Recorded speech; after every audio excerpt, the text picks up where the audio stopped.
Crystal with Beautiful Me TV on Iconic Television. We are here at the BT Live Experience right here in LA, and as you know, this season we are featuring iconic people. We had the opportunity to be able to witness one of the Genius Talks during the experience with Omari Hardwick, and I just want you all to take a look at just what he had to say and his experience with being an actor as well as being an activist for the community and for our culture. Stay tuned. I always think pursuing acting is such a unique profession to pursue. Yeah, it is. It's a lot more stories of failures than there are of successes. So, especially for brown people. Especially for brown people. So, what was it that kept you going as you pursued this? Like, why did you stay so vigilant about this dream? By nature, I'm not good at quitting. By nature, so I always say, there's the nature of who you are and the nurture of who you are, and unfortunately a lot of us, particularly Black Americans, from our ancestral grounds of, pun intended perhaps, of picking cotton, our nurture hasn't been the greatest thing at all times. So, but I was in a household that was nurturing enough that when those moments came up where I thought, I gotta let this go, let me just take my behind back home and work for headline news. I got cut from the NFL, so maybe ESPN, maybe become a co-worker of Jemele Hill one day. Was there a moment where you realized, I'm really good, that I'm good at this? There were moments where, just on stage, Jemele, the way that I was able to move on stage and I guess be of emotion on command, but more importantly, at a very early point, understand that as much as you have to honor a great writer, excuse me, and that an actor is nothing beyond the words, there is a moment where you go, yeah, but if you really know what you're doing, you don't really need a lot of words. And so I think I was in a production, it was a Haitian play called Dessalines, and it was just a moment where I was in a scene with somebody that was from you're dealing with obviously the color spectrum of what we deal with as Black Americans to this day, light skin versus dark. And Haiti was going through the same thing as we know. And there was a moment where I was speaking to one of the fellow actors, and I eliminated all the lines. And on purpose, I didn't go blank, I just eliminated the lines and I just stared at him. And it really affected him. And I saw where he went. And it wasn't like an intimidating effect, but I saw his reaction to me simply staring at him. And it could have been me saying the dialogue, or it could have been me again eliminating the dialogue completely and getting in trouble with the director. And I completely eliminated it, and it affected this very gifted actor. And I remember thinking, I might be okay at this. That was probably the moment.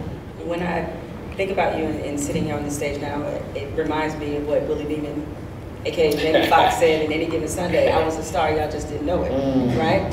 You have been at this for years, and is there a part of you now that with the incredible success of Power, that people are just discovering Omari Hardwick, does that feel weird to you? Is there a part of you that said like, hey, I've been here where you've been? Yeah, it does. The directors of Power say, all right, that's a season wrap. I think the night that we wrap, whether it's 3 a.m. or 6 p.m. I typically have my barber cutting everything, or growing the mohawk and doing. I know very much who I am, and it's a very difficult thing when you're very aware of who you are, and you're having the new world because of the technological advances. Everybody gets a microphone, and God didn't intend for everybody to have a microphone. Come on. So, the problem is you got God not able to control that. Yeah. I mean, as long as God has given us free will, there's not much of control that we've been able to see. You get 2-year-olds shot on the drive-by innocently. So, but in the spectrum of that, you get so many people telling you who they believe you to be. Wow. So what you guys always gotta remember, go back to you immediately. There's so many people that tell me, that's not Omari. Or they go, that's not Ghost. And I'm like, they don't even know the difference in Ghost and Omari yet. Ghosts don't wear mohawks, Omari wears mohawks. The way you use your quote-unquote oddity, I'll stick with your word, the fact that you're so comfortable stepping outside of being an actor and being a community activist. You have a theater group, Plan B, correct? Why did you feel compelled to become activist and actor? I never thought there was a difference between the two. I do remember, another great question. I remember a friend of mine, and I'll say his name, talented actor, theater actor of base, of foundation, Morocco Omari. His last name is Omari. No, his parents did not name him Morocco Omari. But he found himself and found whatever that enlightenment that he found was. And like Cassius Clay becoming Muhammad Ali, he became Morocco Omari. He sat down with me one day on Pico at Roscoe's, and he said, oh, somebody asked me years ago, they were like, you got to decide. You can't be an actor and an activist. And I remember turning to Morocco and I said, well, it's the same thing. I don't really know how to, you know, it's interesting. If you're an anti-hero, bad guy doing some really bad things, Curtis 50 Cent, Jackson says it best, his Kanan would be labeled a bad guy. In reality, Ghost is the bad guy for that show, just to use power as an example. But in reality, if I'm allowing family members to find Sunday moments of being next to each other again, and for people that were about to be divorced to come up to me and tell me, yo, I was headed for divorce, and the Sunday night watching you made me figure out how to keep my marriage together. I'm like, but that's activism. That's activism. So I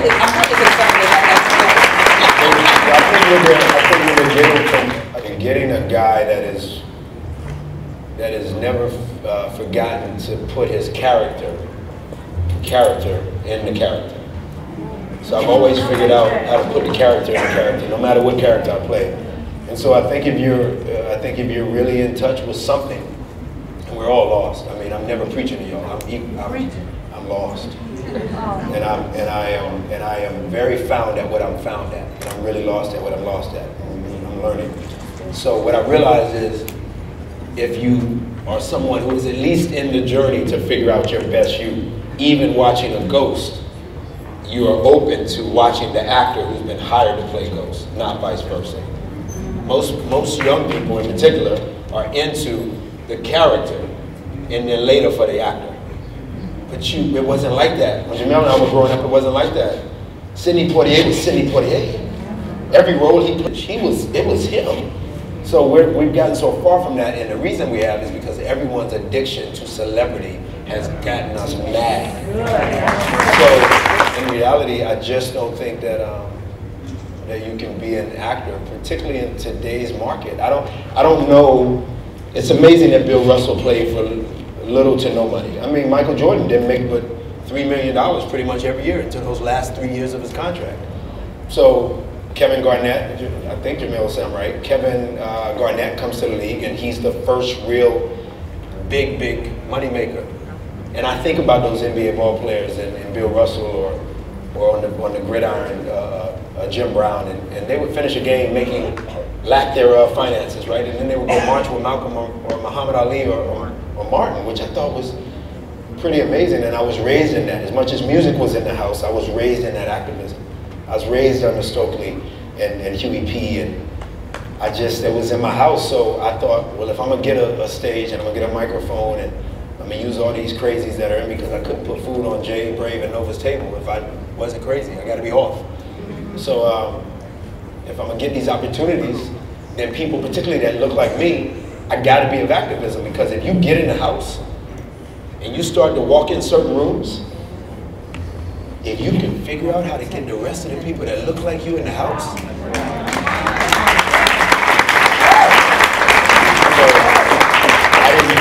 for me, I didn't really know how to be an actor without being an activist. It's one and the same for me. And I know for the younger generation it's hard, because if I'm doing an activist action that is about gun violence and my desire for there not to be gun violence, then a lot of people are like, you Ghost. If I go downstairs to my basement and I look at the pictures that my family wants up, right? Your family is proud of you. So if I look at the picture, the pictures that show me to be Ghost, then I'm kind of like, well, them Negroes is right. But in reality, you know, I'm also equally right to be able to insinuate that the guy behind Ghost is actually, you know, the person that you probably want to adhere to a little bit more. The power is really, pun intended, behind the guy that plays the lead character in the show Power. Power behind the actor hired to play that guy. So let's talk about the acting part a little bit more. You have a film coming out, Nobody's Fool, right? Yes. Whoopi Goldberg, Tiffany Haddish, Tika Sumpter. Tika Sumpter. Yeah.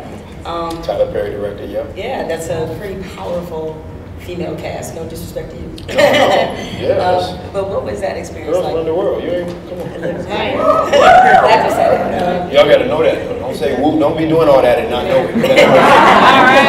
Don't, come on now. Yeah. If y'all knew y'all ran the world, then you wouldn't hate on each other so much.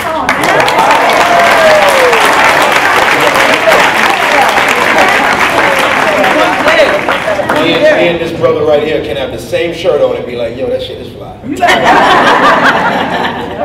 A woman with the same shirt as the woman next to her.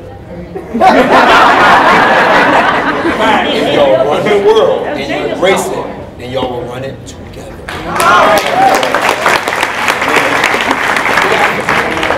You got it, bro. You got it. I'm talking to some of them. Just a couple of them. Like. Well, you have that as a powerful female cast. You have your own powerful female cast on Power. Yes, absolutely. I noticed that in scenes and just, you know, witnessing the relationship that you have with some of the actresses from afar, is that you seem to want to empower women in every scene, but empower their ability. Okay, where does that come from? Why is that important to you, for you to do?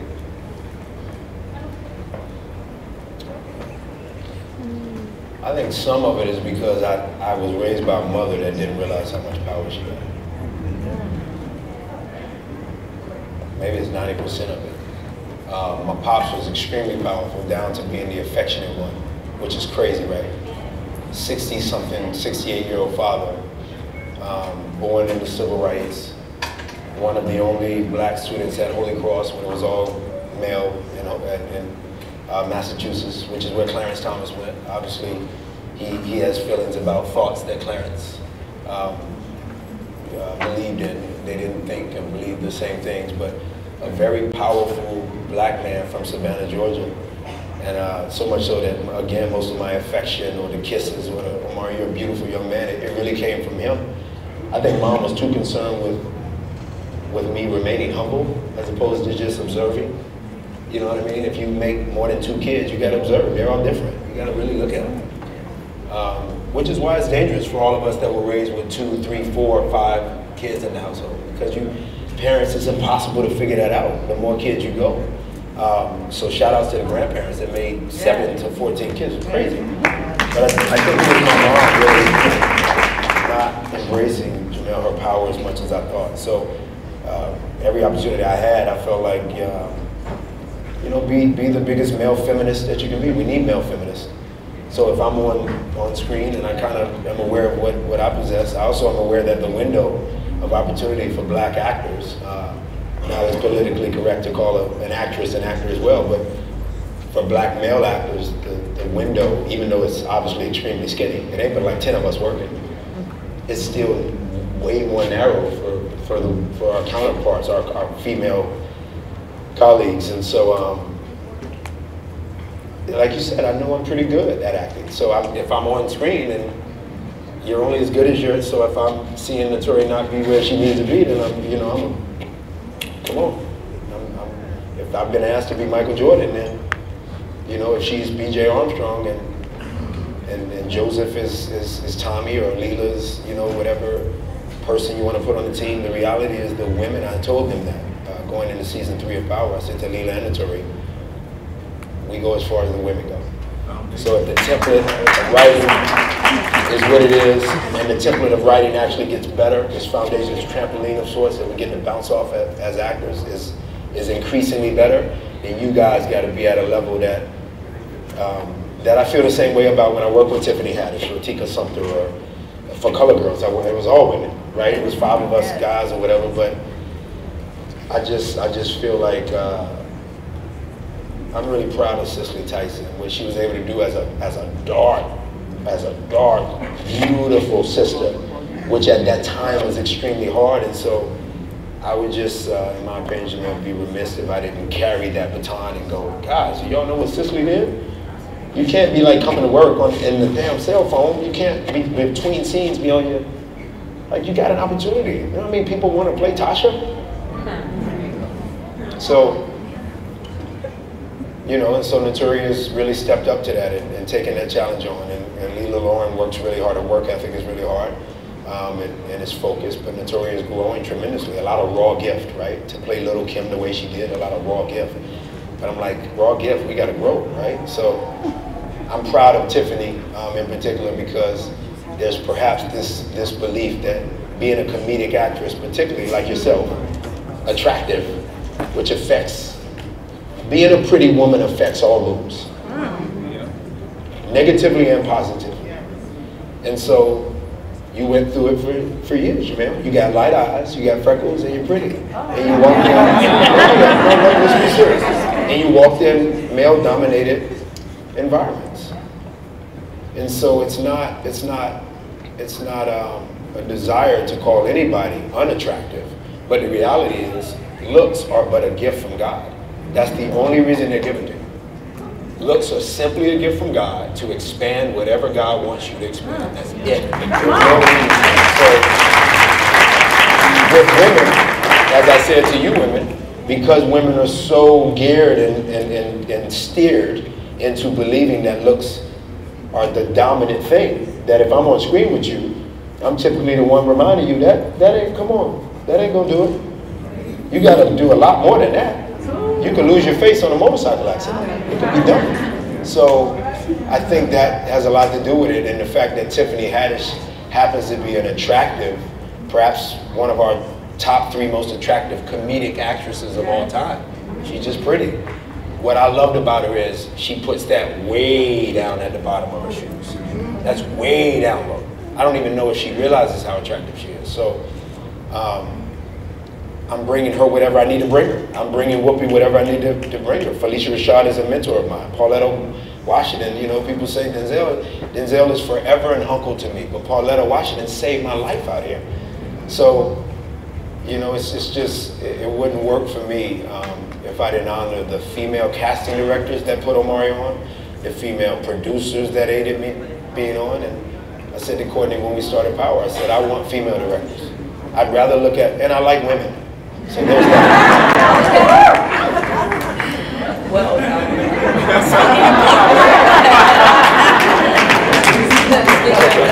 Power, this is a much different season because it was interesting. I was actually DMing with Courtney, and I was watching, you know, Power at the same time, and the Raina happened, and I just was like, Courtney, I stopped our conversation, which had nothing to do with Power, and I was like, no, you didn't, and all caps. Look, if I'd have had her number, I would have called her and been like, have you watched the?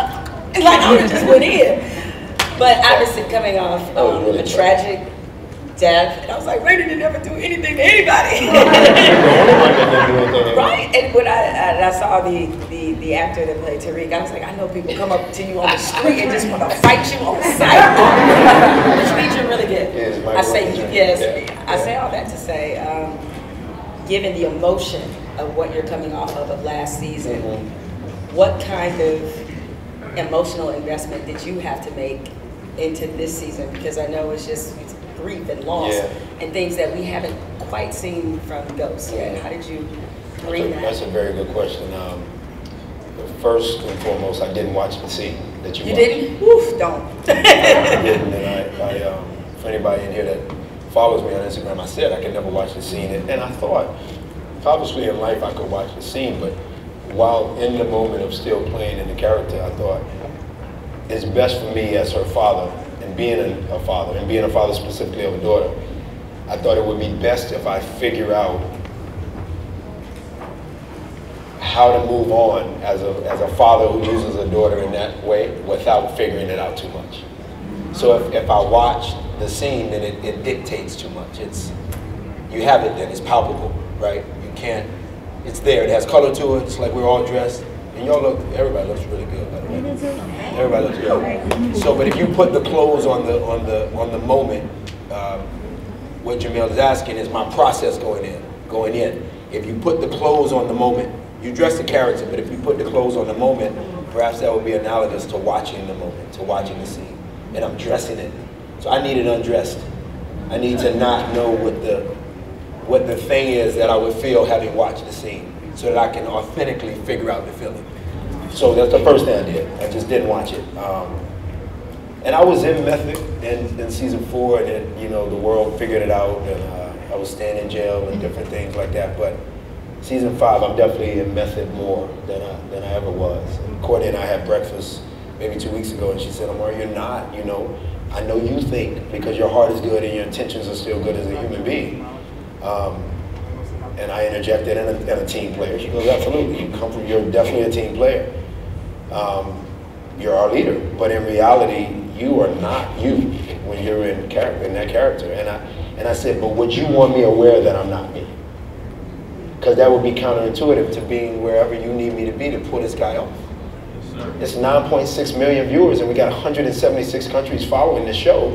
And perhaps if I'm fairer skin, or I look like my colleagues of Chris Pine or Leo DiCaprio or Ryan Gosling, perhaps we got 3 nominations over by now for a show like this, for a character like Ghost. You know, less Bryan Cranston's Walter White, or rest in peace, Jimmy Gandolfini's Tony Soprano. Stringer Bell, Idris is Stringer for like a moment. Ghost is James St. Patrick, Jamie Ghost is not 3 people, he's probably 33 people. So I don't know how to, I can't be aware that I'm coming off too much in method. And you know, I spoke about this at Sundance. I said, a black actor, male and female, we can never be in too much method. We get in trouble for being in too much method. We just can't do it. So our method is qualified anyway. I'm in method as much as I can be in method to bring you guys this guy that y'all love so much. I have to be, and I'm bringing him in truth. I don't know how to act. I can't be fake. Acting's it's a misnomer for the craft and for the occupation that we hold. It should never be called acting. So she looked at me and she said at breakfast, and it was so cool, she said, no, I wouldn't want Omari aware that Omari is at a very different place playing Ghost during the season. So to answer your question, Jemele, which is a great question, I'm more method than I've ever been at any job out of the 15 years of working, because I lost a daughter. And I got to deal with Kanan again, who, as a character, I tried to already eliminate off the earth. Scorched earth, literally.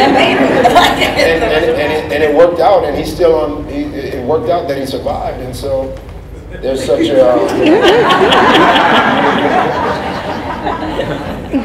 So it's hard. This season was really difficult, but it was fun. It was, you know, it was fun. I miss certain alliances, if that makes sense. As a character, I miss playing with certain actors' character. There's certain, you know, everybody's like, I wish Ghost and Tommy, I miss hanging out with Joseph a little bit. I feel like Ghost is a loner at this point and just trying to figure it out.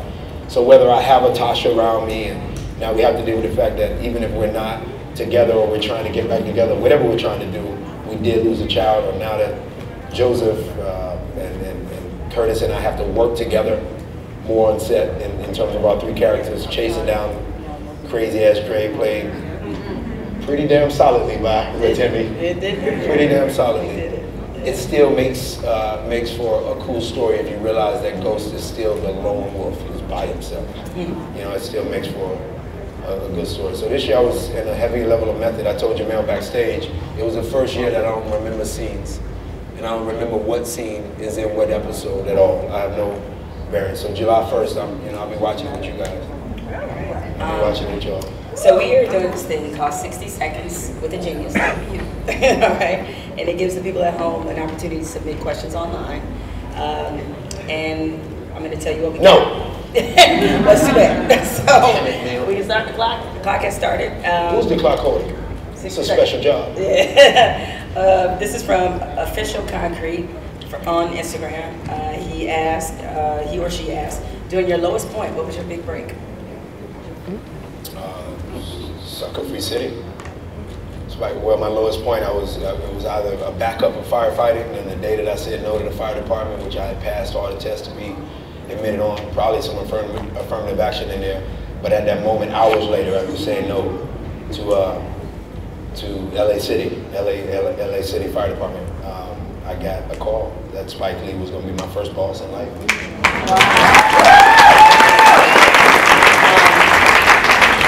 Look, I could definitely sit here and talk to you all day. You are one of the best people I've ever met. Really, I mean that.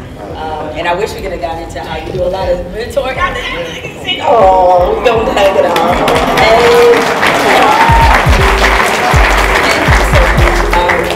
Ladies and gentlemen, thank you all for being here. Omari Hardwick.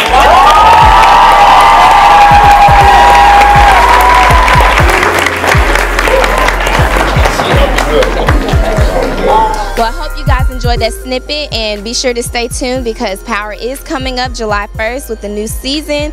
Check out all the latest episodes on beautifulmetv.com. You can contact me if you would like to be featured at info@beautifulmetv.com. Follow me on all platforms, Beautiful Me TV. I'm Crystal Holmes with Iconic Television. Stay tuned.